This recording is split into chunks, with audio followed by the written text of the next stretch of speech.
Kalau pas lagi baca Yasin, Yasinan, tahlilan, dibukakan air supaya masuk barokah air. Berikutnya yang ke-10. Yang ke-10, Buya Haji Abdul Malik Karim Amrullah, yang disingkat Bung Buya Hamka, istrinya meninggal.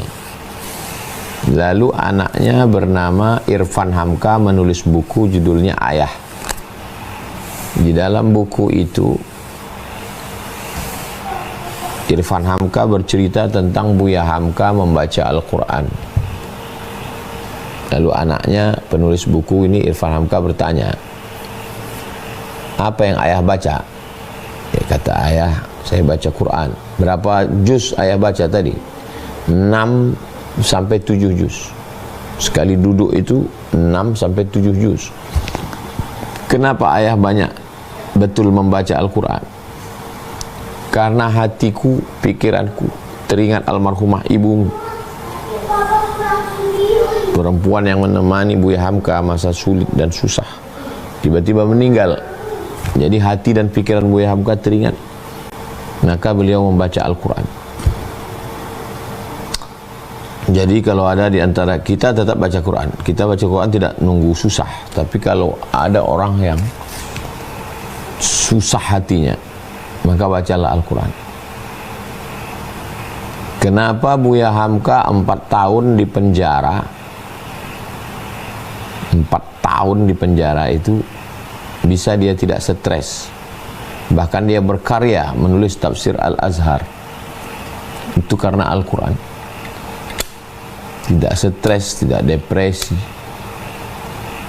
Bayangkan orang ditangkap, tidak ditanya, tidak diperiksa, dibiarkan di ruangan dingin untuk menghancurkan mental psikologisnya. Ditanya, enggak. Dibiarkan di ruang dingin sampai 3 jam, 4 jam. Itu bagi orang yang macam kita ini mungkin stres itu. Tapi bagi penghafal Quran, seandainya dia tidak boleh bawa Quran, dia di situ dia murojaah. Murojaah dia pelan, 1 juz 1 jam. Kalau bacaan pelan bisa 2 juz. Kalau bacaan pelan 1 juz, 3 jam itu bisa dia 5 juz. Target dia 1 hari. Jadi disangka orang mental dia sudah hancur. Ah, ini kayaknya mentalnya udah hancur nih, ngomongnya udah ngelantur. Padahal dia murojaah. Baru saja otaknya dicas hidup. Jadi menurut pemeriksa, ini sudah error dia nih. Sedangkan dia lagi segar-segarnya karena baru murojaah, mengulang hafalan Al-Quran.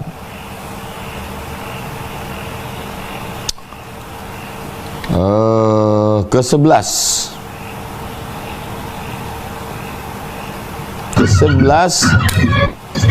pengalaman pribadi hidup saya sendiri. Kelas 3 SD, ibu saya membawa saya ke guru mengaji.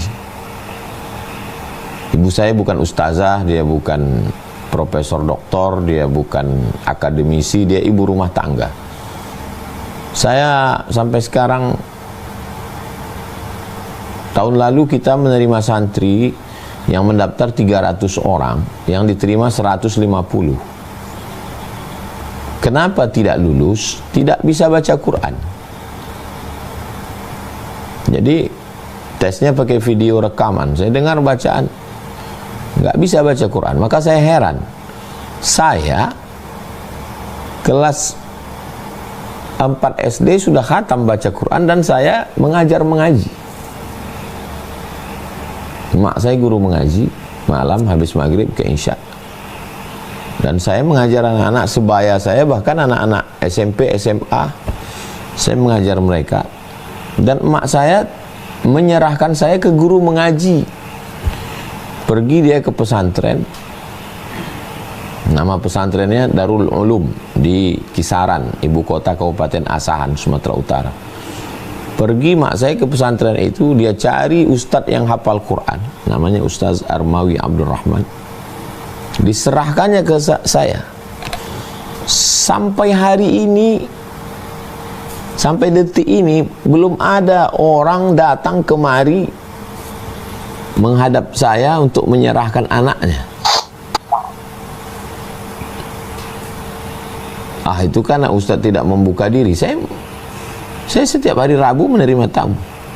Jadi saya kembalikan ke tahun 86 mak saya menyerahkan saya.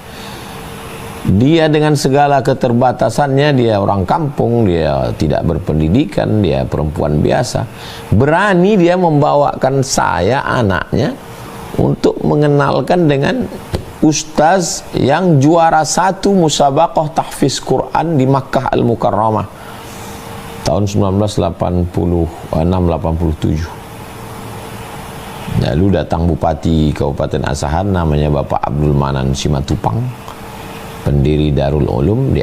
Dijadikanlah Al-Mukarram Ustaz Armawi Abdurrahman sebagai guru tahfiz, yang kemudian pada tahun 88 Ustaz Armawi Abdurrahman dibawa ke Brunei Darussalam menjadi guru tahfiz di Pondok Tahfiz Brunei Darussalam Sultan Hasan Al-Bolkiah.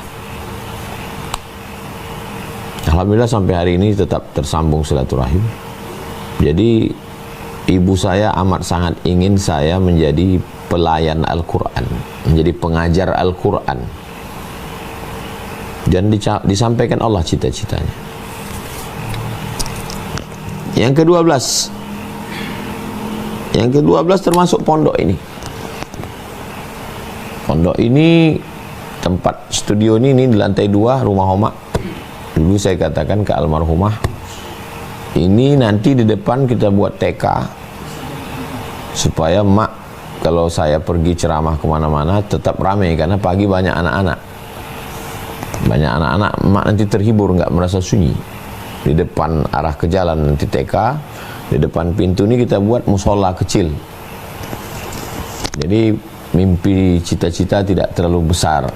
Kalaupun ada cita-cita besar, saya tidak omongkan, saya malu, takut temakan cakap, kata orang Melayu. Jadi yang saya sampaikan, di depan nanti ada TK, dan di arah ke pintu ini nanti ada musola, supaya kalau pagi mak bisa nengok anak TK, dan malam mak ngajar ngaji, karena dia dari dulu mengajar mengaji. Dimanapun dia tinggal, dia tetap mengajar ngaji anak-anak sekitar gratis, tidak dia pungut bayaran. Alhamdulillah, Ma'had Az-Zahra ini TK Quran, SD Quran, SMP Quran, aliyah tahfiz Quran, boarding non boarding. Memang saya melanjutkan apa yang diniatkan almarhumah. Maka saya buat TK Quran, SD Quran, SMP Quran, aliyah tahfiz Quran, pondok pesantren tahfiz Quran Ma'had Az-Zahra. Ustazah Fatimah datang kemari 24 Mei 2021. 24 Mei diantar oleh Kiai Hasan Abdullah Sahal beserta ibu dan keluarga, Bu Nyai. 24 Mei 2021, 1 Juni santri-santri datang, angkatan pertama. Jadi seminggu ustazah di sini, langsunglah beliau mengajar santri-santri. Dan bangunan yang ada waktu itu hanya cuman ada 2 saung. 1 saung untuk ngaji, 1 saung untuk makan. Ini rumah Homa, 1 saung sebelah kanan untuk ngaji, sampai malam ini dipakai saung ini untuk ngaji. Yang sebelah kiri 1 saung untuk tempat makan.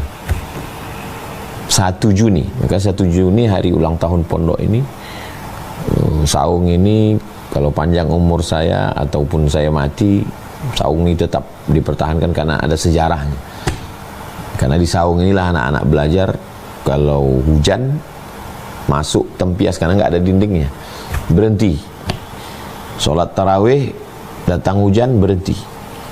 disitulah ngaji, di situ menghatamkan kitab. Ini dulu anak angkatan pertama khatam di Saung.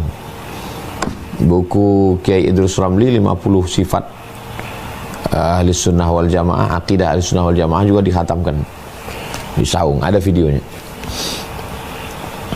1 Juni, Juli, Agustus, September baru berani meletakkan batu pertama gedung Syekh Abdurrahman 4 lantai 20 kelas.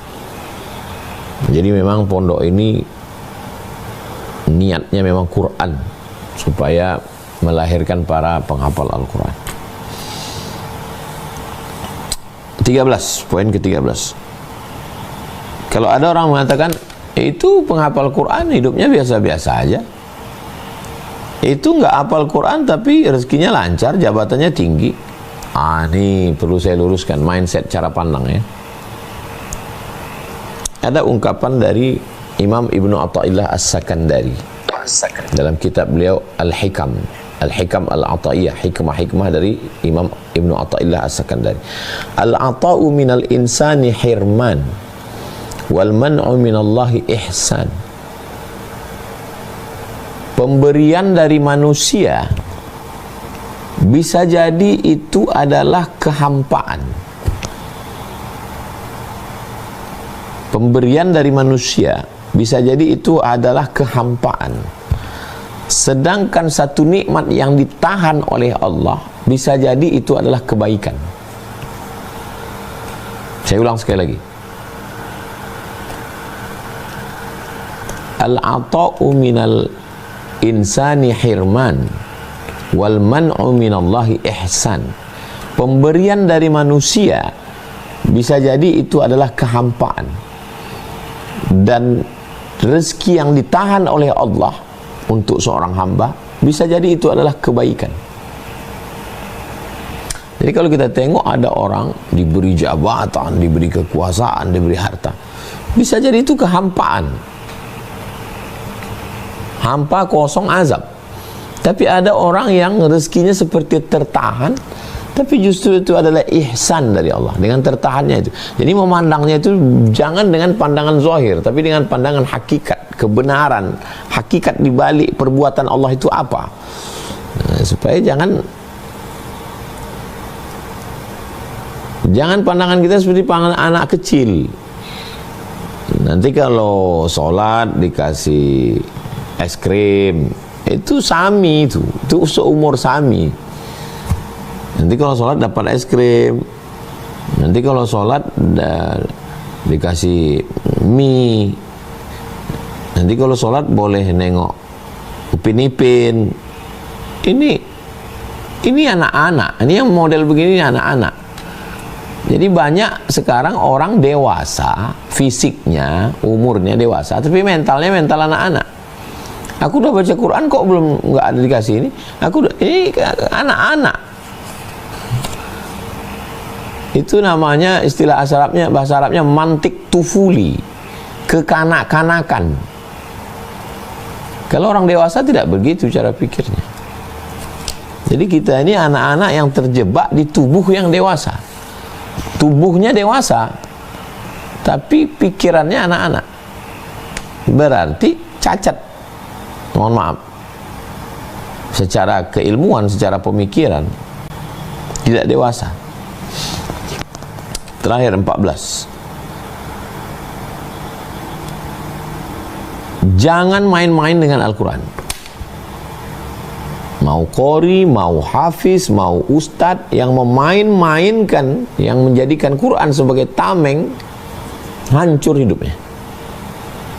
Gak usah sebut nama, hancur. Jangan main-main dengan Quran. Al-Quran ini